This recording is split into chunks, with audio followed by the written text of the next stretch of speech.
All right. Good evening, church. I hope you're doing well. We're going to give some folks a few minutes to get on here with us, and we'll dive into tonight's discussion. It's been a few weeks since we've been here live. We've been doing the pre-recorded videos over the past few weeks. So I'm anxious to see who all tunes in tonight because we haven't been doing it this way for a little while.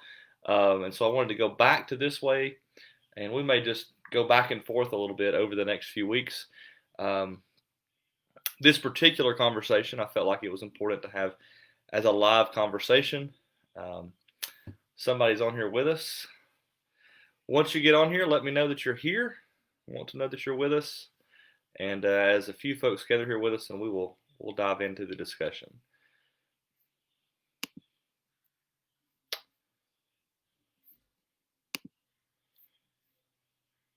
All right. Like I said, as you get here with us, go ahead and let me know that you're here in the comments, and we'll give folks just another minute or two, and then we will dive into tonight's discussion. I'm grateful we got some folks coming online with us because, like I said, we haven't done this way in a little while. We've been doing the pre-recorded videos, and I enjoy doing those. They tend to get a lot more traffic, and I think that sometimes there's a disconnect that you can watch Facebook live videos after the fact, and so the pre-recorded stuff tends to get a lot of views after the posting in the days following. Cleveland Amelia here, Cherie's here, Dennis is here. Good to see you guys. Glad y'all are with us tonight. And I'm going to go ahead and dive into the discussion. And again, if anybody misses out, they can go back to the beginning, of course. And so tonight's discussion is really important, I think, because just a number of questions have been posed to me, more than one, related to the book of Job and our journey through Scripture. The last session when I did the pre-recorded video, it was about the book of Genesis, and which fit well with where we were reading in our Bible reading plan, along with where we had been in our sermon that week. So it kind of, there was some correlation there. However, as we are obviously reading the Bible at a far more rapid pace than we're preaching through the Bible, there obviously is going to be a point of disconnect. And so week to week, we may talk about the sermon, or we may talk about what we're reading in Scripture. I think both are important conversations to have, and I will gauge that based on the number of questions that I get from people. And the book of Job has really sparked some attention among our church, and even Cherie and I have had some great conversations about what we're reading together. And I've read through the Bible before, many times in fact, but reading it as a church family is something that's really special, and I'm enjoying tremendously. And so what I want to do tonight is just kind of do like an overview of the book of Job, its message and purpose, talk about a little bit of the dating issues there. That was a specific question that was asked of me a couple of days ago, and so I want to look into that issue. And some of this will be repeat of what you're listening to perhaps in the podcast that's going along with the Bible reading. And if that's the case, I do apologize. I give all credit in the world to Terry Lee Cobble and what she does with that podcast. She is amazing. I haven't really found anything that she said so far that I disagree with, or anything that throws up red flags related to her method of interpretation. And so I do encourage you, as you're reading through the scriptures with us, to listen to her podcast. She is incredible. If you have any questions about how to access that, I would love to answer those questions for you. You can call me. I'll walk you through how to subscribe to the podcast and access it, all that kind of stuff. I know that technology doesn't come easy for everybody, and that's okay. I want to help you. And so I think it's incredibly beneficial to walk through Scripture with her. And so, like I said, some of this will be repeat if you've been listening to that. So go ahead and open with me to Job chapter 1, because I do want to spend a lot of time looking at specific details in the passage, and we will journey throughout Scripture a little bit and see how this fits into the whole overall narrative of Scripture. And so I want to, first of all, address the question, why are we talking about this? It's more than just about the fact that we came across it in our reading plan, because there are going to be books of the Bible we cover as we read through Scripture that we may not devote a Facebook Live session to, because there's a fairly straightforward story or message to it. But Job is difficult. It's difficult because there's a lot to wrestle with. In fact, That's why it's so challenging for it to be at the front of a Bible reading plan, because you're just now getting into reading Scripture, and it's smooth sailing all the way through Genesis chapter 11, and then boom, you take a right hand turn to Job chapter 1, and you encounter really difficult stuff and some things that you got to wrestle with. And so we're wrestling people, and we're wrestling with the truths that we find here. And so that's why this is important. I want you to have a good foundation, a good understanding, because tomorrow we're going to read Job chapter 38, and by the end of the day on Friday, hopefully you will have read all of the book of Job. So you'll have the whole picture, and we'll be moving on back to Genesis chapter 12. So before we get to next week's session, you're going to have already wrestled with the overall message as a whole. So I want to make sure that we wrestle with this together, so to speak, and in community. And so there's three things we're going to address tonight. The first thing is, how do we date the book of Job? So how is it organized within the chronology of Scripture? Then we're going to look at whether or not Job was an authentic character in Scripture. So was Job a real guy? Did he actually exist? And if so, why do we say that he existed? And why is it important to even ask that question? And then the last thing we'll look at, very important, so hang with me until the end, we're going to talk about the overall message of the book of Job and what you should be left with when you close out your reading here in this beautiful book. So, first of all, how do we date the book of Job?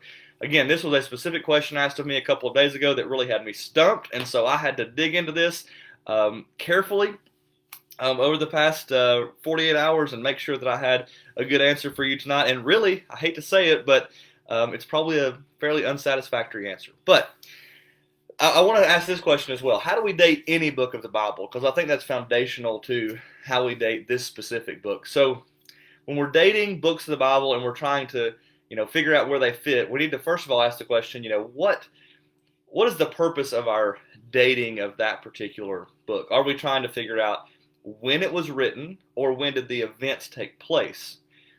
That's an important distinction to make, because sometimes in Scripture, I would say most of the time in Scripture, in fact, you have some things happening, and then a lot of time passes and someone writes it down. It's not like someone sitting there, like a news reporter, holding a pad of paper and a pen and saying, all right, I saw that happen, I'm writing it down, and then something else happens, they write that down. No, a lot of times these stories will be told orally, like they call that the oral tradition, where a story is relayed over and over and over again with incredible accuracy, and then someone begins to write it down. So time passes after the actual event, and we find this happen, of course, in Scripture. Great example of this would be Genesis chapter 1, right?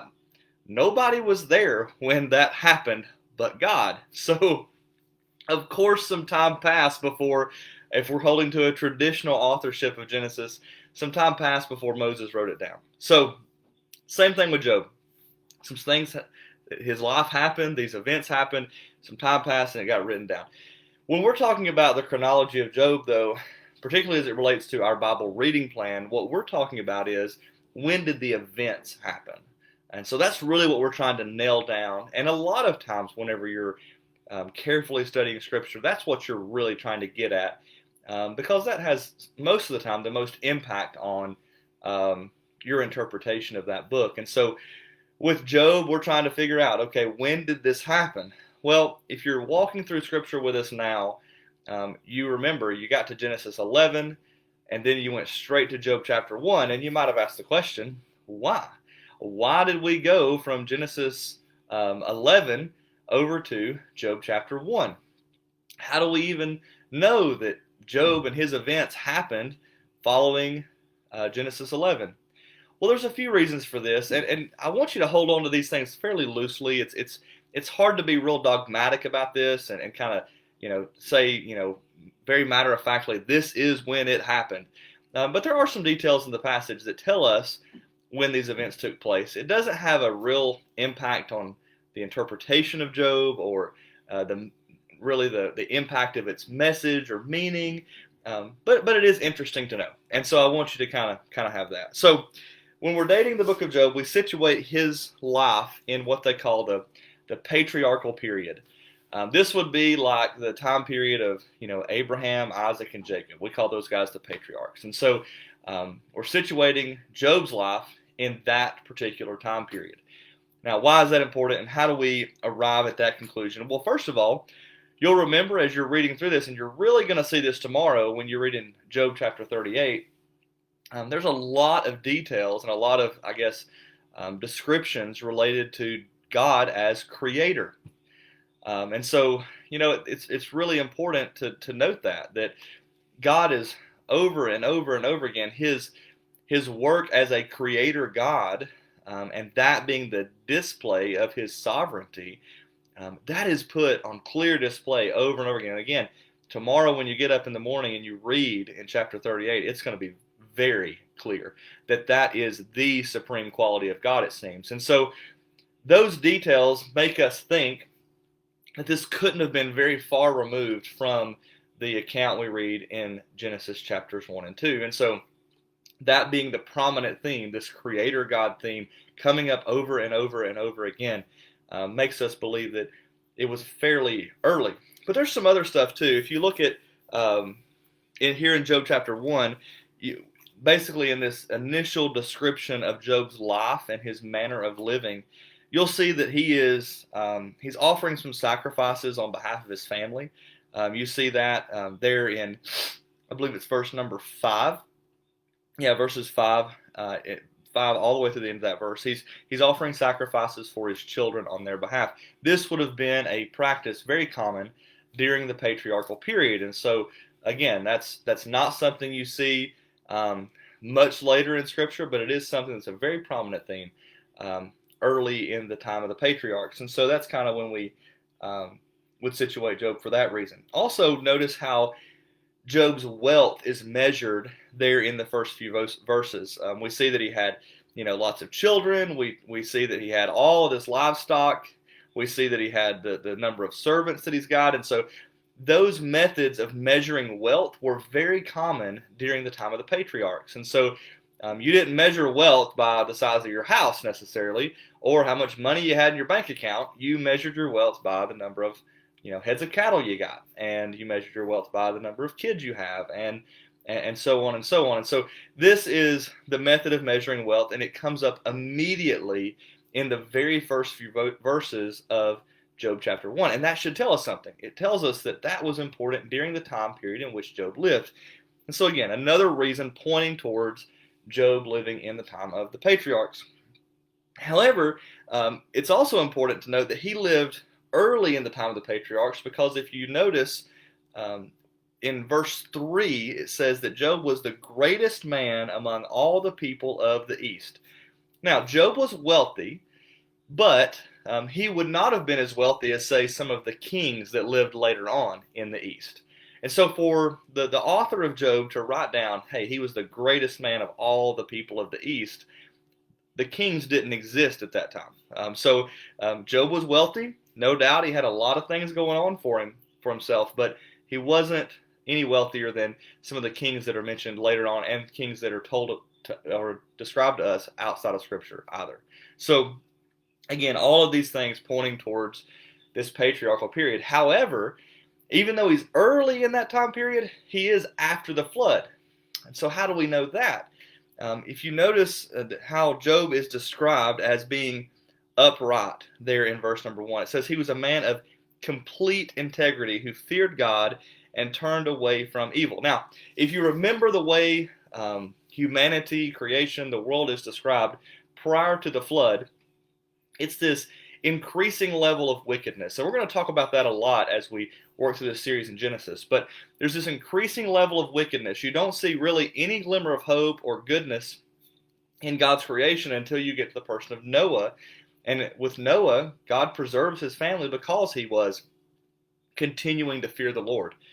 And so if the author of Job is writing this down about him being this person of complete integrity, obviously he wouldn't have existed pre-flood, because he would have also been spared, no doubt, because of his integrity. So these are always, really what I want to point you towards is we look to the text itself to help us date the events. So just like we have details within our history, if someone was reading a newspaper today and the date was, blanked, was blank on the newspaper, and yet they were describing, say, I guess a NASCAR race. Okay, so you got these vehicles that are driving at incredible rates of speed, and they've got internal combustion engines going on, all this kind of stuff. Obviously, without seeing the date, you're going to know that it came after a certain time period in history. You're going to know that that did not exist back in, say, the 1700s.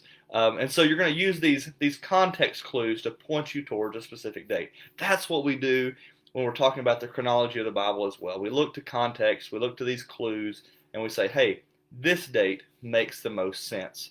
And so we hold on to that loosely. We can't be really dogmatic about it, but it is kind of fun. I'm kind of a nerd, though. I think it's fun. Maybe you're bored by all this. We're going to move on to the next section. So, how do we date the book of Job? Was the first question. We worked through that. The second one is this. It's a little more fun. Was Job even a real person? Now, this question is really important when it relates to how you're going to read the Bible. It has a tremendous impact on how you view Scripture. And it kind of already, it pushes you towards a certain, I guess, a theological bent or prejudice against Scripture. If you are going to hold to, initially a conservative reading of Scripture, then you're going to lean most likely towards Job being a literal character. However, if you are skeptical, critical of Scripture, then you may lean away from that towards him being a fictitious character. And so it does have some impact on the way you view the Bible. I want to point you, though, to 3 reasons why I believe Job was a real character. I think these are important, so make note of these. The first reason is this. Notice the opening of the book. We're given these details.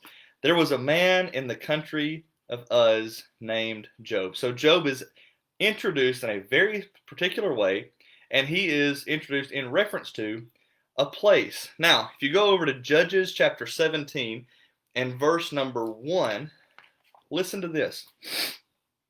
We read here, there was a man from the hill country of Ephraim named Micah. So Micah, most people are not going to doubt that he was a historical character in Scripture. We have great details pertaining to his lifestyle, his wealth, and his family situation. He was a historical figure. But notice how he's introduced. In the same way as Job. There's his name mentioned, there's a particular phrasing, and also he's in reference to a place. It's very important. Reference to a place. If you're going to make up a story, you're probably going to leave out some of these details. And then we get even greater details. We work through chapter 1 about Job's family situation. And so these details really point us towards him not being a fictitious character, him being actually someone who lived in a very real sense. So that's the first reason. The second reason is this. Other places in Scripture point to him. So we have a historical link to this over in Ezekiel chapter 14. If you want to flip over there with me. Ezekiel chapter 14. And I want to read just a few verses here to you that reference Job specifically. I'm going to read verses 12 down through verse number 14. Ezekiel chapter 14, verses 12 through 14. The word of the Lord came to me. Son of man, suppose a land sins against me by acting faithlessly, and I stretch out my hand against it to cut off its supply of bread, to send famine through it, and to wipe out both man and animal from it. Even if these 3 men, listen carefully, even if these 3 men, Noah, Daniel, and Job, were in it, they would rescue only themselves by their righteousness. This is the declaration of the Lord. And so Ezekiel references Job in the company of Noah and Daniel. And so you could kind of take this to another length, if you will, and say, well, if you're going to deny the historical reality of Job, then most certainly you might have to do the same thing with Noah, and you might have to do the same thing with Daniel. And so you see how if you kind of start down that path, it becomes really difficult to hold on to the authentic nature of Scripture. I'm not saying that there are people who, hold to an understanding of Job as a fictional character who don't respect the Bible. I know plenty of people who hold to that understanding and yet still hold Scripture in authority. However, it is a really slippery slope, and it's just one that I'm not comfortable going down. And so I would encourage you always to be skeptical when you hear someone point towards something being fiction. You're welcome to come to me, ask me questions about that. I enjoy to have those discussions. I would enjoy having that discussion with you. But it's important that we hold on to Scripture tightly regarding these matters. There's one other place I want to take you. James chapter 5 and verses 10 through 11. We have another reference to Job, and this time it's based upon the testimony of James. Now, we did something similar to this relating to Jonah, you might remember. We asked the question about Jonah. Was Jonah a real person? Well, we looked at the testimony of Jesus, and Jesus pointing to him as an example. We pointed to the sign of Jonah, and because Jesus claimed that that was an historical reality, Jonah being eaten by a fish and living to tell the tale, then we held on to who Jesus was and his testimony. Same way here with James. I think it's important if we're going to hold the book of James with any amount of integrity or authority, we've got to ask the question about how we feel about Job. And so look there with me, James chapter 5, and verses 10 and 11. Brothers and sisters, take the prophets who spoke in the Lord's name as an example of suffering and patience. See, we count as blessed those who have endured. You have heard of Job's endurance and have seen the outcome that the Lord brought about. The Lord is compassionate and he is merciful. And so not only do you have a reference to Job by name there in the book of James, but also a reference to the message of the book of Job. And so all those things are important to hold on to whenever you're asking the question, is Job a real character? I say yes, based upon those three reasons, and I want to push you towards that very same understanding. And so we've talked about the dating of Job, we've talked about him being a historical character. The last thing, most important, if you've tuned me out and you've heard nothing else, I want you to rightly understand the message of the book of Job. This probably causes the greatest amount of difficulty when someone's wrestling with this book, because we have a picture of God that makes us really uncomfortable. We've got a picture of suffering that makes us really uncomfortable. Satan is talking to God, and they're having this kind of secret dialogue kind of thing going on. It seems as if Job is kind of a pawn in a game of chess between Satan and God. It's really uncomfortable, and it's easy to lose sight of the overall message of the book of Job. Now, a lot of this, again, is going to be repeat from the podcast you've been listening to, but these are good reminders when we're talking about the message of the book of Job. Now, the first thing I want to say is this. Hold on to this. Job, the book of Job, is not trying to answer the question why suffering happens. I'm going to say that again because it's so important. Job, the book of Job, is not trying to answer the question, why does suffering happen? Okay? And so if you come to the book of Job asking that question, why does suffering happen, you're going to be really dissatisfied, you're going to be frustrated, and you might quit reading the Bible right here in the month of January and never move on with us. And so don't go to Job asking that question. However, it does give us a few things that are important related to its message. And the first thing is this. It gives us a picture of God's sovereignty over suffering. It gives us a picture of God's sovereignty over suffering. I have a verse here that really jumped off the page at me when I read, and I want to point you towards it because it gives us a great understanding of suffering and God's role in that and how we can hold on to faith in the midst of that. Job chapter 23 and verse number 9. Let me look at that with you. Job 23 and verse 9. This is when Job is talking to Eliphaz, and he's responding to his friend, or his friend, we should say, and he's telling him what he thinks about his suffering. He's defending himself, and it seems as though he's defending God a little bit here as well. So Job chapter 23, I'll read verse 8 first. If I go east, he is not there. And if I go west, I cannot perceive him. When he is at work to the north, I cannot see him. When he turns south, I cannot find him. Job is implying here that God is at work.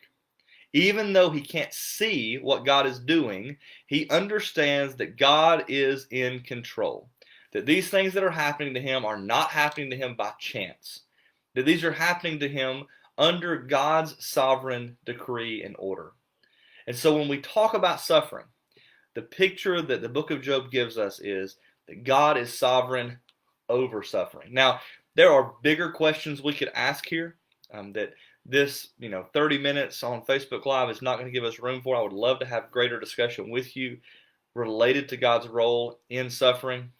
But just know that all of this happens under the sovereign command of the Lord. That when suffering happens, it's not like God has somehow taken his hands off the wheel and kind of lost control of what's happening. God is still sovereign in the midst of suffering.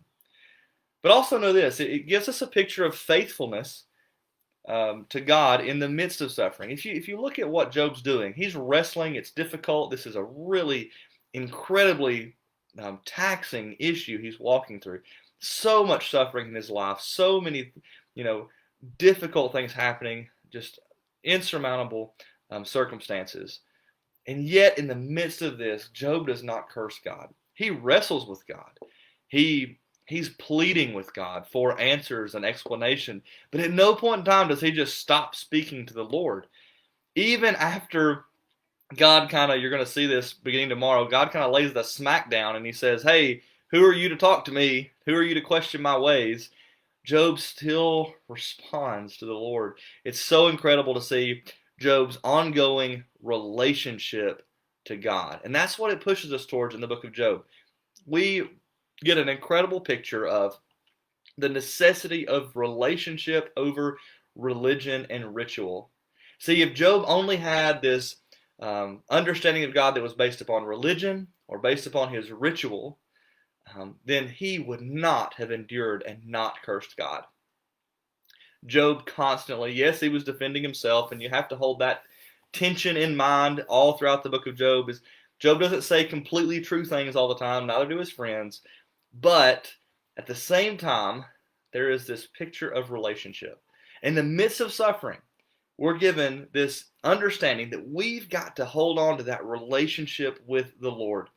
No matter what suffering brings our way, no matter what suffering comes our way, rather, no matter what God is doing in the midst of it, hold on to that relationship with the Lord, just as Job did. And the last thing is this, and I think this needs to be abundantly clear to us. We should have an understanding of the sufficiency of God in suffering. That God is enough in the midst of suffering. Job does not get a great explanation of his suffering.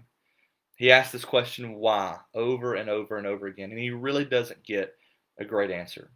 In fact, when God begins to speak to Job beginning in chapter 38, the picture that he gets is one of this supremely powerful God who really questions Job and says, why are you asking me these questions that you don't understand? However, God is sufficient in the midst of suffering. And really what we see is this. God is trustworthy in the midst of suffering. His integrity should never be brought into question in the midst of suffering. Our world has seen incredible atrocities. And some people have taken those atrocities and called God into question. In the horrors of the Holocaust and World War II and slavery and all of these difficult things in our world that have brought about incredible suffering. People have taken those opportunities and said, see, your God is not a God I want to serve. And yet the message of Job is this. God is still trustworthy. That his wisdom is far greater than anything we could ever comprehend. And so what I want to leave you with is Job chapter 28, verses 20 through 28. We see here God's wisdom highlighted. Again, this is Job speaking to his friends, giving a defense. Again, it seems as though he's giving a defense of God. But listen to what we read here in these 9 verses. Job chapter 28, verses 20 through 28, and then I'll be finished. Where then does wisdom come from?